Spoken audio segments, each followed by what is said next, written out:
Okay, let's dive in. We see tempers flare in the NFL all the time, flags fly during the game. But this was different. We're talking about what happens when the game's actually over, final whistle blown, teams walking off, and suddenly there's real violence. Exactly. Our sources today are all pointing to that major incident after the Sunday night game, October 13th, 2025. Lions lose a tough one to the Chiefs. And our mission here is really to unpack that physical fight that broke out after the clock hit zero. And maybe even more, look at how the teams, the players reacted so differently afterwards. It's a deep dive into accountability when things go off the rails. And what's really key here, I think, is the timing. Aggression during the game. Okay, that's a penalty, maybe a fine later. You deal with it within the rules, sort of.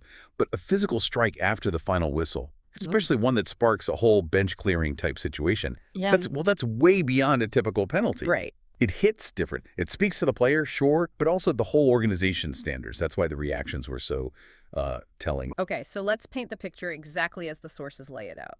The moments right after, Mahomes takes that final kneel down. Game over. Chiefs win 27-24. Lions safety Brian Branch. He's lined up near the victory formation. But instead of, the usual handshakes, Yeah, the walk to midfield. he bypasses guys, skips Pacheco, ignores a handshake attempt from Mahomes himself, apparently, and he heads straight for one guy. JuJu Smith-Schuster. JJS. Like a heat-seeking missile. It looks like he knew exactly who he was going for. Yeah, the intent seems pretty clear from the reports. And JuJu, positioned there on the edge, Yeah. he must have sensed something was up.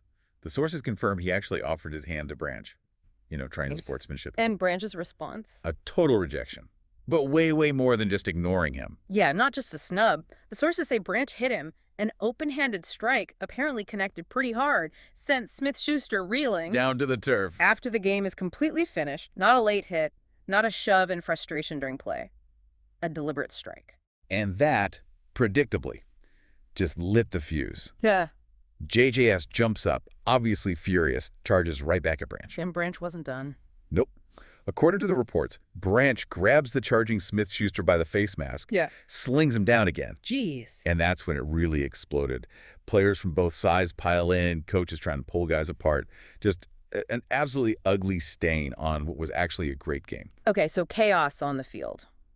And that immediately forces the teams to react, right? And this is where that contrast you mentioned comes in, especially the Lions' response. Oh, absolutely. Immediate. You could feel the weight of it. Yeah. When Dan Campbell went to the podium for his press conference, he didn't even wait for a question about it. He led with it. Led right with it. Straight up admonished Branch. That tells you Yeah. everything about how seriously they took it internally, sends a huge message. What did he actually say? The sources had quotes, right? Yeah, very direct. He said something like, let me start with this. I love Brian Branch, but what he did is inexcusable, and it's not going to be accepted here. He was crystal clear.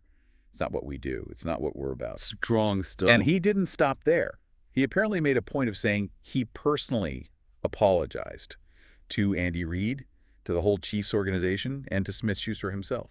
So putting the team's reputation, the Lions' standard, ahead of everything else, even after a tough loss. Precisely. Protecting the institution, the brand, whatever you want to call it. Making it clear that this behavior isn't the story they want told about the Detroit Lions. Okay, so that's the Lions side. Immediate, strong, apologetic. Now, let's flip to the winners. How did the Chiefs handle it? You mentioned Mahomes' comments. Yeah, Mahomes was interviewed right there on the field by NBC moments after it all happened. And his reaction was, well, it was almost colder in a way. Colder. Just a very calculated dismissal. He basically said, we play the game in between the whistles. They can do all the extracurricular stuff they want to do, but we play in between the whistles. Oof. It's pointed. It really is. It's brief, but it's kind of devastating strategically. He's not just brushing it off. He's using it. Using it how? By framing it as professionalism versus whatever Branch was doing. Mm-hmm. It's like saying, we focus on winning the right way, following the rules, you guys. Mm-hmm. You're losing your cool, doing childish stuff after the game's already decided. So it elevates the Chiefs while putting the Lions down further. Exactly. It subtly reinforces their identity as the disciplined winners, while making Branch's actions seem even more unprofessional, even embarrassing for the Lions. It just twists the knife a bit. Which leads us perfectly to Branch himself. His side of things, the why behind the strike. He did apologize, right? He did, eventually. Yeah. The sources quote him calling it a childish thing, which is, acknowledging the behavior. There's usually a but. There's a big but. Because right after the apology, he pivots hard, starts explaining why he did it. Okay, so what was the justification? He basically claimed he was fed up, said he was tired of people doing stuff in between plays and refs don't catch it.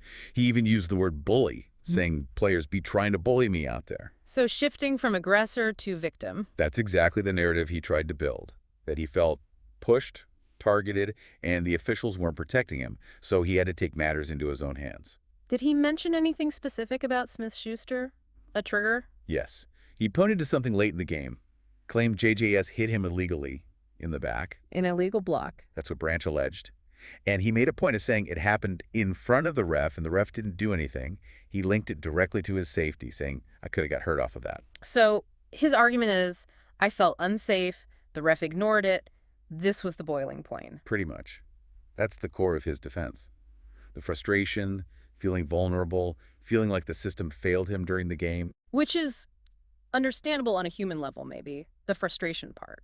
The frustration, sure, but the action that followed, that's where the professional standard comes crashing down. You see this tension, the very real feeling of being targeted versus the absolute expectation of keeping your cool, especially after the final whistle. He's basically arguing the ref's inaction created a vacuum. That seems to be his point. But even he, in his own statement, seemed to realize the flaw in that logic, at least partially. How so? Well, after laying out the whole bully defense and the illegal hit story, the sources capture him saying something really telling, like a moment of clarity. He said, there was a lot of stuff, but I should have shown it between the whistle, not after the game, and I apologize for that. So acknowledging the line he crossed, regardless of provocation. Exactly. Recognizing that when it happened was a critical failure. Right. The boundary was the final whistle, and he blew right past it. Okay, so he acknowledged it.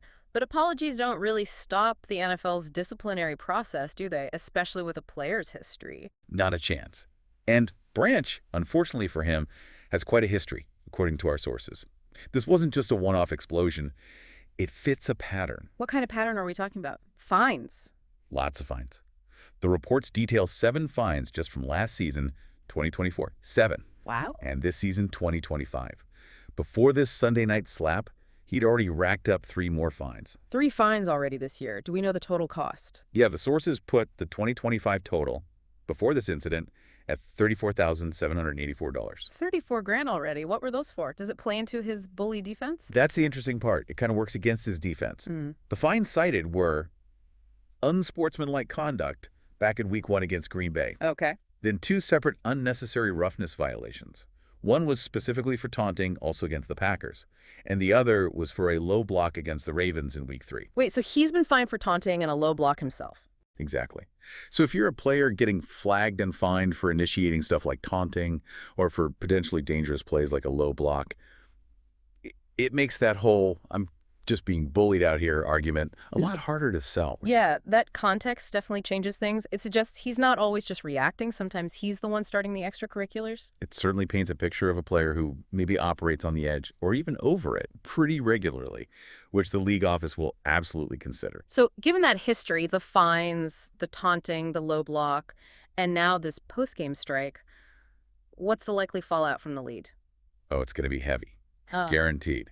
That $34,784 fine total, that's about to jump significantly. Another big fine then. Massive fine, most likely. Possibly more than his entire season total so far.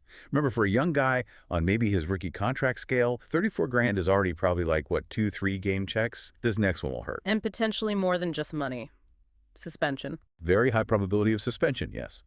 Striking someone after the game is over, igniting that kind of brawl, combined with his history, the sources strongly suggest multiple games are on the table. Egregious conduct, post-game violence. The league usually comes down hard on that. So for you listening, what really jumps out is the cost, right? We're talking real money out of pocket, damage to his reputation, and letting his team down by likely being unavailable, all because he couldn't keep it together between the whistles, as Mahomes put it. Even if he genuinely felt wronged during the game, the professional standard, the one Coach Campbell hammered home, demands composure, period. So wrapping this up, we've got this core tension. Coach Campbell pushing the organizational standard, the zero-tolerance policy for this kind of behavior, protecting the team's image. Right, the institutional response. And then you have Brian Branch, a young player, clearly emotional, feeling like he was targeted, maybe unsafe, and that the refs let him down. His frustration just boiled over at the worst possible moment. On-field fire meets organizational brick wall. It really does. And it leaves us with a tricky question, doesn't it? For the league, for the fans, for everyone. What's the final thought here? Well, think about this.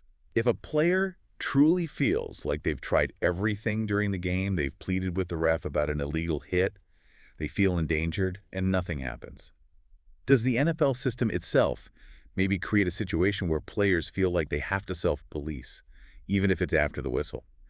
Like, does the officiating sometimes fail to the point where this becomes almost inevitable? Or is the onus entirely on the player? Do they just have to suck it up, accept the physical risks, accept the perceived injustice within the game's boundaries, and just trust that maybe days later the league office might send a fine to the other guy? Where does that balance lie? Player safety versus professional restraint versus officiating effectiveness. It's a tough needle to thread. Definitely something to chew on. Thanks for joining us for this deep dive into the Chiefs-Lions incident fallout. We'll catch you on the next one.